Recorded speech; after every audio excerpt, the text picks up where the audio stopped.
Bismillahirrahmanirrahim. Bismillahirrahmanirrahim. Assalamualaikum warahmatullahi taala wabarakatuh.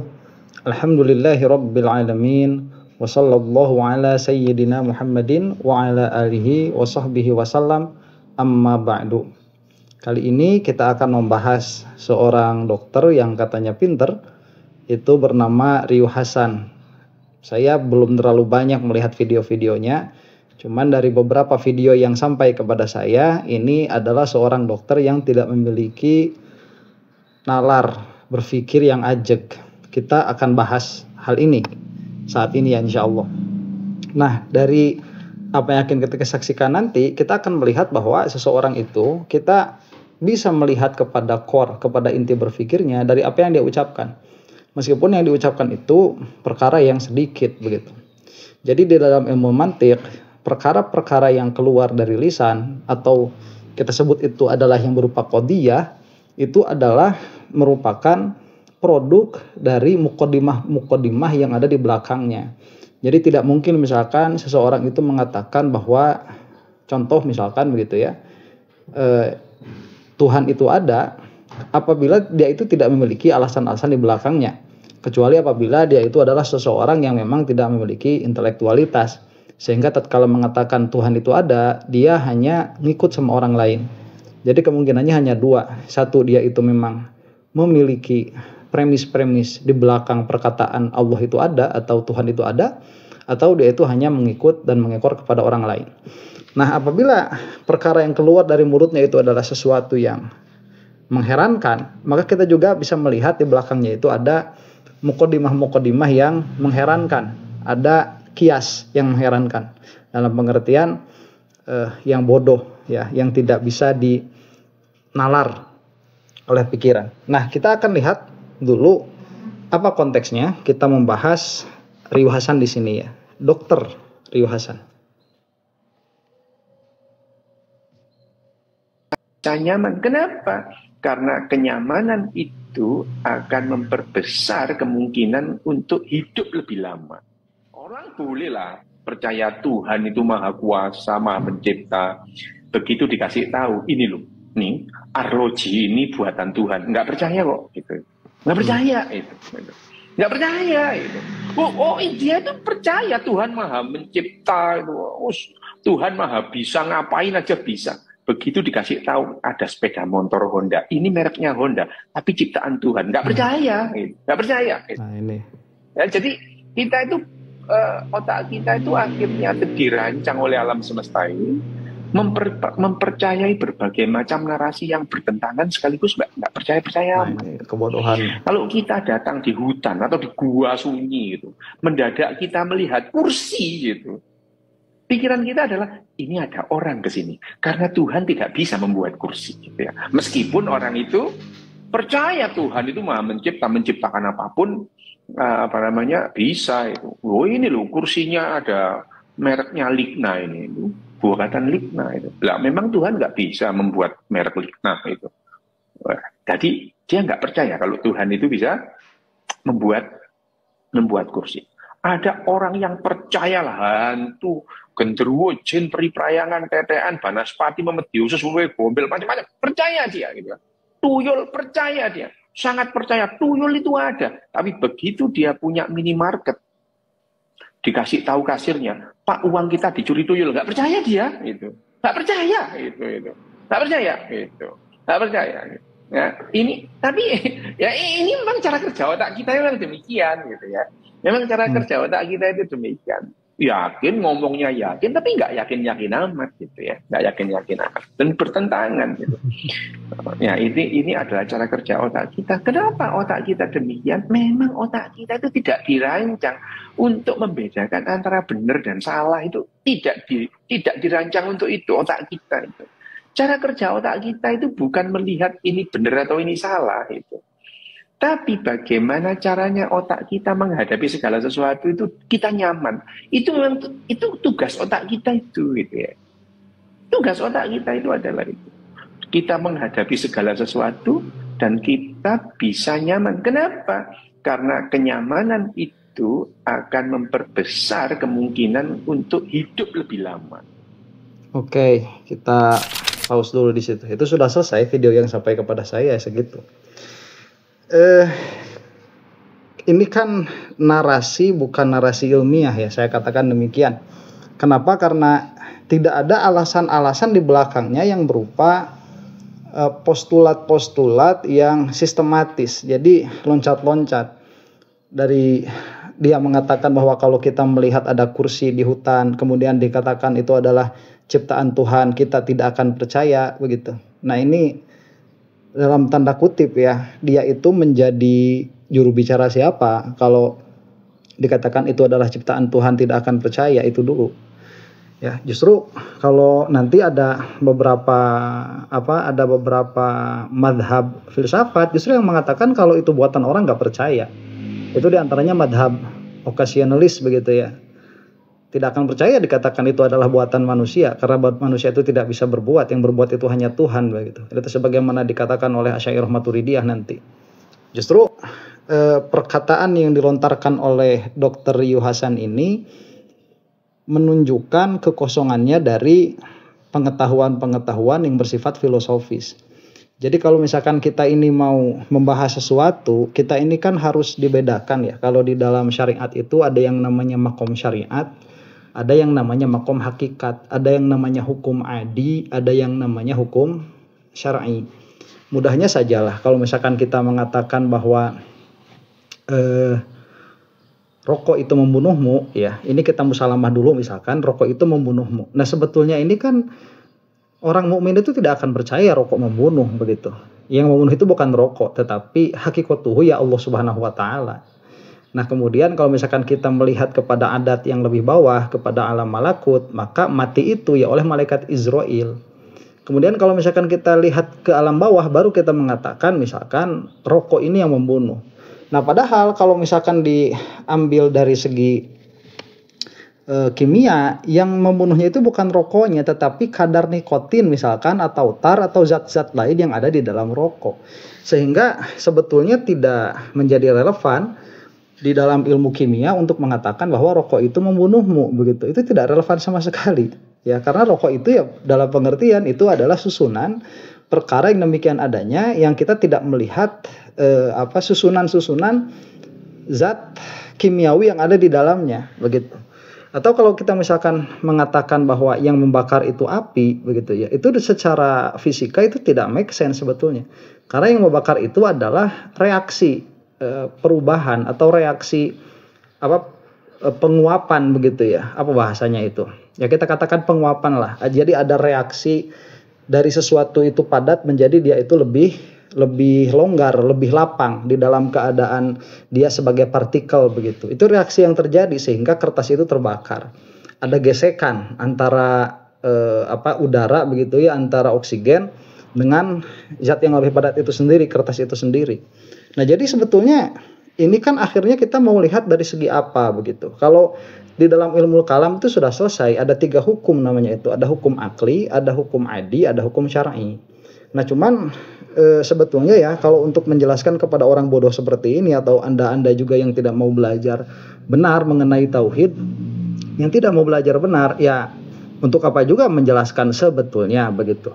Karena tidak bisa kita itu menyederhanakan perkara-perkara yang memang sedari awal dia itu dibuat rumit oleh Allah Subhanahu wa taala. Ya seperti fisika kuantum misalkan. Fisika kuantum itu upaya untuk menyederhanakannya itu adalah perkara yang sia-sia. Dia tidak akan paham apabila menjelaskan fisika kuantum dengan sederhana. Dia harus memang mempelajari sebagaimana para fisikawan itu mempelajarinya dengan jalan yang ringan begitu. Nah, nanti kan ada yang mengatakan kalau kamu tidak bisa menjelaskan dengan bahasa yang mudah berarti kamu belum menguasainya. Enggak seperti itu. Kalau sesuatu yang rumit ini kita reduksi menjadi sesuatu yang mudah untuk dijelaskan, maka kadang-kadang begitu itu ada yang namanya lost in translation begitu. Kadang-kadang apa yang inti akan diberikan ini itu tidak bisa diungkapkan seutuhnya. Jadi itu dakwanya dulu ya, sesuatu yang rumit kalau di dalam ilmu mantik itu ada yang namanya ilmu kasbi. Tatkala yang ilmu ini kasbi dan nazori, maka dia memang harus dicari begitu. Yaitu harus diusahakan untuk dicari. Nah, kalau kita kembali lagi kepada Dr. Yu Hasan ini, dia itu kosong sekali dari konsep filosofis.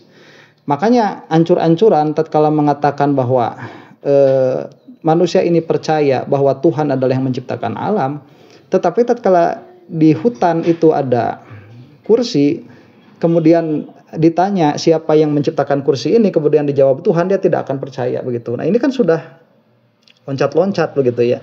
Atau misalkan dikatakan ada arloji, ditanyakan arloji ini buatan siapa? Kalau misalkan langsung disebut buatan Tuhan, tidak akan percaya. Loh, justru permasalahan filosofisnya di sini. Imam Ghazali itu dari segi filosofi tidak akan percaya justru arloji ini yang menciptakan adalah manusia. Ya sejauh-jauhnya pun manusia ini kan hanya menyusun begitu. Kemudian arloji ini dari mana? Apa bahan-bahan dasarnya itu? Ini ada kisah menarik dulu ya dari siapa? Syekh Hamzah Yusuf, yang beliau itu menceritakan tentang dialog imajiner antara biologis ya dengan Tuhan. Jadi seorang ahli biologi ini atau kemis, seorang ahli kimia yang mana dia itu sudah sampai kepada tahap bisa mengkloning, kemudian bisa membuat daging dari sel-sel begitu ya di laboratorium, itu kan akan merasa pongah, dia akan merasa bahwa Tuhan itu tidak ada, karena apa-apa yang disediakan oleh alam, dia itu bisa melakukannya di dalam laboratorium. Nah, orang yang seperti ini, itu besar kemungkinan dia itu tidak akan percaya kepada Tuhan. Dan Syekh Hamzah Yusuf itu ditanya, bagaimana orang yang secerdas ini apabila nanti dia berkata atau bertemu dengan Tuhan. Nah, ini kemudian ada dialog imajiner ya. Syekh Hamzah Yusuf berkata seperti ini. Ya, mungkin nanti kalau misalkan bertemu dengan Tuhan, si dokter yang cerdas ini, dia akan ditanya oleh Tuhan itu, kenapa kamu tidak percaya kepada saya? Kemudian si dokter itu mengatakan bahwa saya ini tidak percaya kepada kamu karena semua yang kamu ciptakan itu saya bisa melakukannya, saya bisa menciptakannya. Nah, kemudian bagaimana jawaban Tuhan? Nanti Tuhan akan mengatakan, coba kamu buat sapi begitu atau buat manusia. Yang mana si dokter ini memang sudah sampai ilmunya untuk ke sana begitu ya, untuk membuat manusia di dalam laboratorium.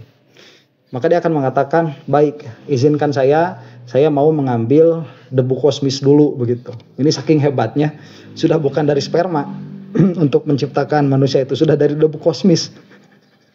Saya mau mengambil debu kosmis dulu. Kata Tuhan, kamu buat debu kosmis kamu sendiri, jangan ngambil debu kosmis punya saya.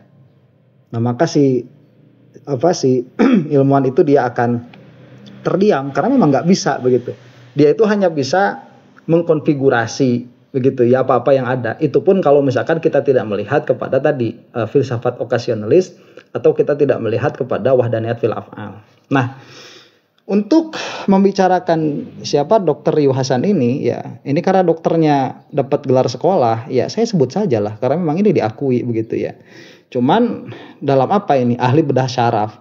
Ini saya kasihan, ini saya wallahi ya kalau punya penyakit saraf, naudzubillah min dzalik juga, itu berobat ke dokter macam begini, dia itu tidak memiliki konsep benar dan salah ya, sebagaimana yang tadi dia katakan. Kalau tidak memiliki konsep benar dan salah, kemudian ini harus membedah saraf, kemudian dia harus mulai dari mana ya, misalkan begitu mudahnya dia mulai dari atas atau mulai dari bawah begitu. Ini mana yang harus saya buka ini? Nggak ada konsep benar salah ini begitu. Terus dia yang mana aja lah.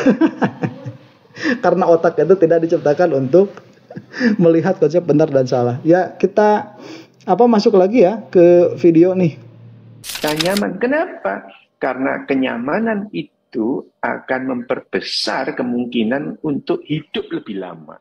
Orang bolehlah percaya Tuhan itu maha kuasa, maha mencipta.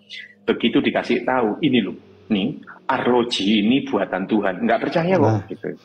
Jadi orang boleh percaya kepada adanya Tuhan, tapi apabila dikatakan ini arloji lo buatan Tuhan, dia tidak akan percaya. Jadi Dokter Yu Hasan ini dia berbicara dalam lingkup apa ya? Apakah dia itu dalam lingkup kausalitas prima? Kausalitas prima, atau dia itu di dalam kausalitas empirik. Saya katakan begitulah ya dulu. Dalam pengertian, sebetulnya kan kausalitas ini sendiri, ini kan bukan perkara yang empiris sebetulnya. Ya, kausalitas itu dia Kalau kata Hume itu, dia itu perkara yang makul, ya. Jadi kalau kamu itu seorang empiris sejati, seharusnya kamu itu tidak mempercayai adanya kausalitas, seharusnya. Karena misalkan tatkala kamu melihat ada api, kemudian api itu didekatkan kepada kertas, kemudian kertas itu terbakar, yang kamu lihat itu hanya 3 perkara begitu. 1 api, 2 kertas, 3 terbakarnya kertas. Itu yang kamu lihat. Lah kemudian apabila kamu itu mengatakan bahwa api ini menjadi sebab kepada terbakarnya kertas, kamu itu sudah memasukkan perkara yang akli, sudah memasukkan perkara yang tidak empirik. Karena kausalitas ini tidak empirik, dia tidak bisa diindra oleh mata.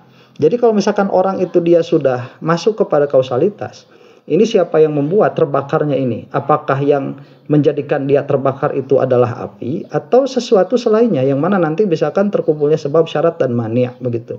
Itu adanya sebab, adanya syarat dan tidak adanya pencegah. Itu kan sudah masuk wilayah sudah masuk wilayah filosofis, sudah bukan masuk wilayah empirik lagi. Jadi kalau misalkan sekarang kita mengatakan kausalitas di sini, mau tidak mau kita itu sudah membicarakan hal yang bukan empirik. Nah, cuman saya istilahkan dengan kausalitas empirik dalam pengertian ini adalah runtutan kejadian yang mana kita bisa menyebutkan sebelumnya itu ada apa begitu. Jadi kalau misalkan kita melihat contoh misalkan seperti senang ya, seperti senang. Ini kita kan misalkan ada lapar, ya, ada lapar. Setelah lapar, kemudian kita makan enak, makan lobster, taruhlah ya, makan lobster. Setelah makan lobster, kemudian di sini ada apa? Ada kenyang. Dan setelah kenyang ini ada bahagia. Ada sensasi bahagia begitu. Nah, ini kan kalau kita melihat kepada yang saya katakan kausalitas empirik, yang menyebabkan kenyang itu apa? Ya ini, makan lobster ini adalah sebagai sebab. Kemudian yang menyebabkan bahagia itu apa? Ya adanya kenyang ini. Jadi kita katakan bahwa makan lobster itu bisa membahagiakan. Nah, padahal ya kalau kita melihat dari sisi yang lebih dalam, yang lebih ya kita katakan yang lebih dalam lagi, yang lebih detail lagi, sebetulnya kan sebelum di antara makan lobster dan kenyang ini dia ada jarak yang sangat lama. Ya, kita katakan kalau di dalam kerangka berpikir kuantum itu 1 detik itu kan lama sekali karena di situ ada nanosecond begitu ya. Itu lama sekali 1 detik itu. Jangan kita berbicara kuantum lah, kita berbicara MotoGP saja. Itu 0,01 detik itu sangat berharga. Jadi kalau misalkan setiap lap itu satu motor bisa lebih cepat 0,1 detik atau 0,02 detik dari pesaingnya, maka selama 26 lap itu dia bisa juara nomor 1. Dan untuk mendapatkan 0,1 detik dari setiap lap itu dibutuhkan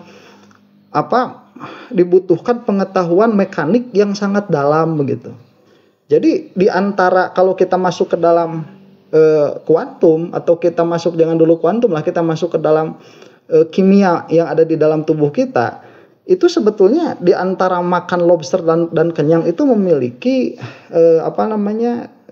span waktu yang sangat lama begitu. Nah, karena 1 detik itu lama sekali. Jadi kalau misalkan kita lihat dari makan lobster ke kenyang, ini kan tidak tiba-tiba makan lobster kenyang. Ini ada jarak ya, antara ini ke sini itu ada jarak. Dan di antara jarak ini kalau misalkan kita melihat reaksi tubuh kita tatkala makan lobster, kita akan melihat bahwa sensasi kenyang ini ini terjadi bukan setelah makan lobster, tapi setelah ada produksi hormon tertentu. Produksi hormon. Maka sebetulnya tatkala ditanyakan apa yang menjadikan kamu kenyang, kemudian dikatakan makan lobster, ini salah sebetulnya secara empirik begitu. Karena ada proses-proses sebelum kenyang yang lebih dekat daripada makan lobster. Ya. Jadi kan makan lobster ini kan gara-gara apa? Banyak duit nanti. Masa kita mau mengatakan kenyang itu gara-gara banyak duit? Ya. Kan tidak, karena ada jarak yang kita anggap lebih dekat, dan jarak yang kita anggap lebih dekat ini itulah yang suka kita sebut sebagai penyebab. Makanya kata Hume, penyebab itu bukan wilayah empiris, tapi itu adalah wilayah filosofis yang mana kita itu harus melihat cause ya secara kita yang saya katakan tadi causa prima, cause yang independen, yang dia itu tidak membutuhkan kepada cause yang lain, itu baru yang namanya cause. Karena kalau cause suatu suatu penyebab dia itu disebabkan oleh penyebab yang lain, maka dia bukan penyebab pada dirinya begitu. Nah, ini sudah masuk tataran filosofis. Jadi yang dikatakan sama Ryu Hasan tadi bahwa kalau orang itu, kita ulang lagi ya. Bolehlah percaya Tuhan itu maha kuasa, maha mencipta. Begitu dikasih tahu, ini loh, nih arloji ini buatan Tuhan, nggak percaya kok. Nah, apabila dikatakan arloji ini buatan Tuhan, nggak akan percaya. Nah, ini sama saja seperti kalau misalkan kita katakan ya seorang kemis tadi, tatkala dikatakan apa yang membuat kenyang, kemudian dikatakan makan lobster, ya nggak bakalan percaya begitu. Karena apa? Karena ya ada produksi hormon ini. Ya, kemudian ada dari kenyang kepada bahagia, apa yang menjadikan bahagia? Kenyang, bukan kenyang. Ya ada ya ada hormon, apa nama hormonnya itu ya yang menyebabkan kebahagiaan itu, lupa saya ya. Nanti cari sendiri ya. Itu ada produksi hormon berlebih yang mengakibatkan kita itu punya sensasi bahagia. Dan sebaliknya kalau misalkan kita bilang ke anak TK begitu ya, apa yang menyebabkan bahagia, kemudian kita katakan adanya hormon berlebih begitu, adanya suatu zat berlebih di dalam otak, anak TK ini nggak bakalan percaya. Nah, jadi makanya ini kita katakan dalam hal apa? Jadi saya pikir Dr. Ryu Hasan dalam video ini berkata dengan logik, atau dengan, saya tidak mengatakan logik ya, banyak orang itu salah paham tentang logik, dengan kerangka berpikir anak TK begitu. Nggak percaya itu. Nggak percaya itu. Dia itu percaya Tuhan maha mencipta itu. Tuhan maha bisa, ngapain aja bisa. Begitu dikasih tahu ada sepeda motor Honda, ini mereknya Honda, tapi ciptaan Tuhan, nggak percaya. Kan, di situ-situ aja. Ya, jadi kita itu otak kita itu akhirnya dirancang oleh alam semesta ini mempercayai berbagai macam narasi yang bertentangan sekaligus nggak percaya. Nah ini saya mau berhenti dulu di sini ya, karena kalau dibahas semuanya nanti akan lama. Jadi kita sudah mengetahui sekarang ya, kalau Anda semua ini bisa mengambil manfaat daripada apa yang saya jelaskan, di mana kerangka berpikirnya Ryu Hasan, di mana pola berpikirnya filosofers begitu. Ini saya misalkan mengatakan yang ini ada salah satu filsuf namanya itu Nicolas Malebranche. Dia itu orang Le Français, orang Prancis. Mazhabnya rasionalisme, yang mana dia itu di dalam terjadinya atau hubungan antara sebab dengan akibat ini sama dengan wahdaniyat fil af'al yang diambil oleh Asy'ariyah Maturidiyah. Jadi kita itu harus mengakui ya bahwa yang namanya filsafat barat itu kebanyakan, kalau tidak semuanya, itu hanyalah daur ulang, recycle dari filsuf Islam sebetulnya, dengan kata-kata yang bombastis, dengan istilah-istilah yang baru. Padahal kalau kita itu melihat kepada kurun sebelumnya, itu sudah ada semuanya di filsafat Islam itu, tidak ada yang baru sebetulnya. Jadi kalau misalkan ada yang mengatakan bahwa Nicolas Malebranche ini dia itu mengikut Descartes, di sini ada begitu ya, mengikut Descartes, kemudian menyatukannya dengan Augustinus sebagai filosof Kristen, itu tidak bukan, itu hanya mengambil orang-orang sebelumnya seperti Al-Imam Ghazali, Fakhruddin Ar-Razi begitu, tidak ada yang baru sebetulnya. Jadi kita itu tidak picik ya, bukan hanya karena hanya karena kebetulan ada orang yang sependapat dengan kita, yang kebetulan dia itu kafir dan filsuf di dalam sebab akibat, tidak menjadikan kita itu mengambil dari mereka, tidak sebetulnya. Ya ini justru terbulak-balik ya, jangan berpikirnya kayak si Nidol begitu. Nah jadi kalau kita melihat kepada sisi kausalitasnya, yang mana Ryu Hasan tadi mengatakan bahwa orang itu boleh saja percaya kepada Tuhan, tapi kalau dibilang ada sepeda motor kemudian dikatakan yang menciptakannya Tuhan, dia itu tidak akan percaya, dan otak ini memang dia itu dirancang oleh Tuhan atau bukan oleh Tuhan, kita katakan ya pola kerja otak itu dia bisa mempercayai dua perkara yang kontradiktif begitu. Ini sebuah kebodohan ya. Kalau tidak disebut ketololan yang luar biasa dari Rio Hasan itu. Jadi saya tidak mengatakan otak ya, karena hubungan otak dengan diri itu dia ibarat cangkul dengan orang yang mencangkul. Jadi otak itu adalah malah tidak seperti itu ya. Dia lebih luar lagi. Jadi otak itu dia seperti hubungan otak begitu ya. Hubungan otak dengan akal itu seperti mata dengan melihat. Nah, dalam pengertian bahwa otak ini adalah organ tubuh, mata ini adalah organ tubuh yang kebetulan Allah Subhanahu wa taala itu menyimpanlah, kita katakan begitu, akal itu di otak. Nanti ada perbedaan pendapat, melihat itu di mata. Inilah dulu ya. Nah, jadi kita akan bisa mendapatkan orang punya otak tapi nggak punya akal, kayak si Rio Hasan ini. Atau kita melihat orang-orang yang memang sedang dicabut, anak kecil tuh ya, bayi itu otak nggak punya akal, sampai TK itu umur 4 tahun 5 tahun itu akalnya belum terbentuk dengan sempurna ya, kayak si Rio Hasan ini. Kemudian mata, ada kita bisa melihat beberapa orang punya mata tapi tidak bisa melihat, karena ini adalah dua perkara yang berbeda. Jadi kalau misalkan dia mengatakan bahwa otak kita itu dirancang untuk mempercayai, tidak, otak kita itu tidak dirancang untuk mempercayai atau nanti di akhirnya otak kita itu dirancang untuk memberikan kenyamanan. Tidak, otak ini ya hanya seperti mata. Sebagaimana mata itu dia tidak dirancang untuk menghukumi apakah itu ular atau bukan. Jadi tatkala kita itu melihat tambang misalkan begitu ya, mata itu tidak punya tugas untuk menghukumi apakah itu adalah ular atau tidak. Bukan, mata itu tugasnya dia hanya menyerap apa-apa yang dipantulkan kepadanya yang berupa cahaya begitu. Itu saja. Nah, nanti yang menghukuminya kan diri kita. Ini ada diri kita nih, roh.